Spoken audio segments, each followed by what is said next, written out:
To stories on rich mindset. एक बार की बात है, लंदन के मध्य में ओलिवर नाम का एक युवक रहता था। ओलिवर एक मामूली पारिवारिक पृष्ठभूमि से आया था और उसने हमेशा विलासिता और प्रचुरता का जीवन जीने का सपना देखा था। वह अक्सर सड़कों पर उसके पास से गुजरने वाली भव्य हवेली और आकर्षक कारों को देखता था और सोचता था कि वह इतनी दौलत कैसे हासिल कर सकता है। एक दिन ओलिवर को एक स्थानीय किताब की दुकान में द रिच माइंड सेट नाम की पुस्तक मिली। कौतूहलवश उसने किताब उठाई और पढ़ने लगा। पुस्तक ने उन सफल व्यक्तियों की विचार प्रक्रियाओं और आदतों का विश्लेषण किया जिन्होंने अपना धन खरोच से बनाया था। पुस्तक में साझा की गई कहानियों और सलाह से ओलिवर मुग्ध हो गया और उसने स्वयं से प्रतिज्ञा की कि वह एक समृद्ध मानसिकता अपनाएगा और वित्तीय सफलता के लिए प्रयास करेगा। ओलिवर ने व्यक्तिगत वित्त पर अधिक किताबें पढ़ना शुरू किया और धन निर्माण पर सेमिनार और कार्यशालाओं में भाग लिया। उन्होंने वित्तीय लक्ष्यों को निर्धारित करने और उन्हें प्राप्त करने के लिए एक योजना बनाने के महत्व के बारे में सीखा। उन्होंने चक्रवृद्धि ब्याज की शक्ति के बारे में भी जाना और यह भी जाना कि कैसे स्टॉक और संपत्ति जैसी संपत्तियों में निवेश करने से दीर्घावधि धन प्राप्त किया जा सकता है। रास्ते में कई चुनौतियों और असफलताओं का सामना करने के बावजूद ओलिवर वित्तीय स्वतंत्रता की अपनी खोज में लगा रहा। उन्होंने आक्रामक रूप से बचत करना और अपने पैसे को बुद्धिमानी से निवेश करना शुरू कर दिया।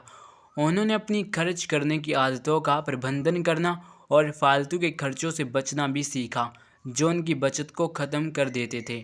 जैसे जैसे समय बीतता गया, ओलिवर की दौलत बढ़ने लगी और उन्होंने एक सफल व्यवसाय शुरू किया और संपत्ति में निवेश किया, निष्क्रिय आय अर्जित की जिसने उन्हें एक आरामदायक जीवन शैली जीने की अनुमति दी। वह अपने रास्ते में आने वाले अवसरों के लिए विनम्र और आभारी भी रहे, हमेशा धर्मार्थ, दान और स्वयं सेवा के माध्यम से अपने समुदाय को वापस देने की कोशिश करते रहे। ओलिवर की सफलता केवल उसकी वित्तीय कुशाग्रता के कारण ही नहीं बल्कि उसकी सकारात्मक मानसिकता के कारण भी थी। उनका मानना था कि वे महान चीज़ें हासिल करने में सक्षम हैं और उन्होंने नकारात्मक विचारों को अपने पास आने से रोक दिया। उन्होंने खुद को समान विचारधारा वाले व्यक्तियों से घेर लिया जिन्होंने उनका समर्थन किया और उन्हें प्रोत्साहित किया, और उन्होंने अपने जीवन में सभी आशीर्वादों को याद दिलाने के लिए दैनिक आभार अभ्यास बनाए रखा। अंत में ओलिवर ने महसूस किया कि जीवन में सच्चा धन केवल वित्तीय ही नहीं बल्कि भावनात्मक और आध्यात्मिक भी था। उन्होंने अपने प्रियजनों के साथ मजबूत संबंध बनाए थे और उनके पास उद्देश्य की भावना थी जो बौद्धिक संपत्ति से परे थी। उन्होंने समृद्ध मानसिकता के सिद्धांतों पर चलना जारी रखा और दूसरों को भी ऐसा करने के लिए प्रेरित किया, यह विश्वास करते हुए कि कोई भी व्यक्ति वित्तीय सफलता प्राप्त कर सकता है यदि वे सही मानसिकता अपनाने और आवश्यक कार्य करने के लिए तैयार हों। रिच माइंड सेट पर दूसरी कहानी। एक बार की बात है, जेम्स नाम के एक आदमी था जो एक गरीब परिवार से था। वह एक छोटे से शहर में पले बड़े जहाँ हर कोई गुजारा करने के लिए संघर्ष करता था। चुनौतियों का सामना करने के बावजूद जेम्स के पास अमीर बनने और बहुतायत का जीवन जीने की तीव्र इच्छा थी। जेम्स ने अपना शहर छोड़ दिया और एक नया जीवन शुरू करने के लिए शहर चला गया। वह जानता था कि यह आसान नहीं होगा, लेकिन वह ऐसे काम करने के लिए दृढ़ था। उसने अजीबोगरीब काम किए और एक एक पैसा बचाया जो वह कर सकता था। उन्होंने धन सृजन और व्यक्तिगत वित्त के बारे में किताबें पढ़ी और पॉडकास्ट भी सुने। कुछ वर्षों के बाद जेम्स को एक प्रतिष्ठित निवेश बैंक में नौकरी मिल गई। उन्होंने कड़ी मेहनत की और जल्दी रैंक चढ़ गए, अपने विभाग में शीर्ष प्रदर्शन करने वालों में से एक बन गए। उन्होंने लगन से बचत की और बुद्धिमानी से निवेश किया। समय के साथ धीरे धीरे अपनी संपत्ति का निर्माण किया। अपनी सफलता के बावजूद जेम्स अपनी विनम्र शुरुआत को कभी नहीं भूले। उसके पास जो कुछ भी था उसके लिए वह विनम्र और कृतज्ञ बना रहा। उनका यह भी मानना था कि कोई भी व्यक्ति वित्तीय सफलता प्राप्त कर सकता है यदि उसके पास सही मानसिकता और वह लगातार कार्रवाई करता रहे। एक दिन जेम्स को एक स्थानीय स्कूल में अपनी सफलता के बारे में बोलने के लिए आमंत्रित किया गया। उन्होंने लक्ष्य निर्धारित करने, कड़ी मेहनत करने और बुद्धिमानी से निवेश करने के महत्व के बारे में बात की।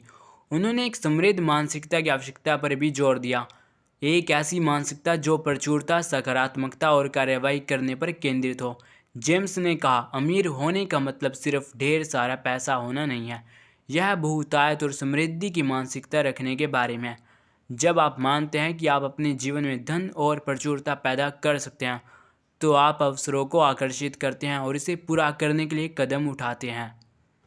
उन्होंने चक्रवृद्धि ब्याज की शक्ति के बारे में भी बात की और यह भी बताया कि कैसे छोटे लगातार निवेश से समय के साथ महत्वपूर्ण धन प्राप्त हो सकता है।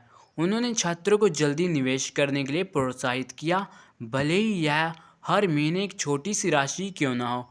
बातचीत के बाद कई छात्रों ने जेम्स से संपर्क किया और उनके प्रेरक शब्दों के लिए उनका धन्यवाद किया। एक छात्र विशेष रूप से जेम्स के सामने खड़ा था। उसका नाम माइकल था और वह जेम्स के समान पृष्ठभूमि से आया था। माइकल अमीर बनने के विचार को लेकर संशय में था।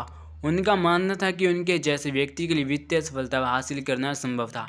जेम्स ने खुद को माइकल में देखा और जानता था कि वह उसकी मानसिकता बदलने में मदद कर सकता है। अगले कुछ महीनों में जेम्स ने माइकल को सलाह दी, उन्हें निवेश, लक्ष्य निर्धारण और समृद्ध मानसिकता के बारे में सिखाया।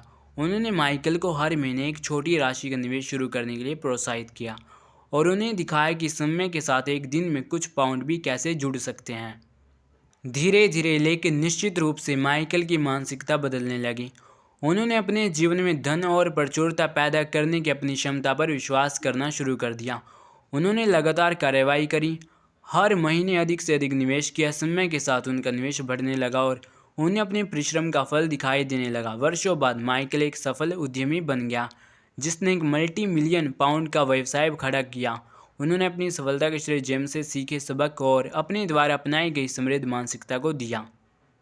जेम्स और माइकल की कहानी से पता चलता है कि कोई भी व्यक्ति वित्तीय सफलता प्राप्त कर सकता है यदि उसके पास सही मानसिकता हो और लगातार कार्यवाही करता रहे। समृद्ध मानसिकता अपनाकर बुद्धिमानी से निवेश करके कोई भी अपने जीवन में धन और बहुतायत बना सकता है। तो अगर आपको रिच माइंडसेट पर ये दोनों कहानियाँ पसंद आई हो तो उसको अपने दोस्तों के साथ शेयर करें, व्हाट्सएप पर और इंस्टाग्राम पर और फेसबुक पर इसको शेयर करें। और अगर आप हमारे चैनल पर नए हैं तो उसको सब्सक्राइब करके इसकी बेल आइकन दबा लें ताकि आप तक हमारी नेक्स्ट वीडियो आसानी से पहुंच जाए। So thank you.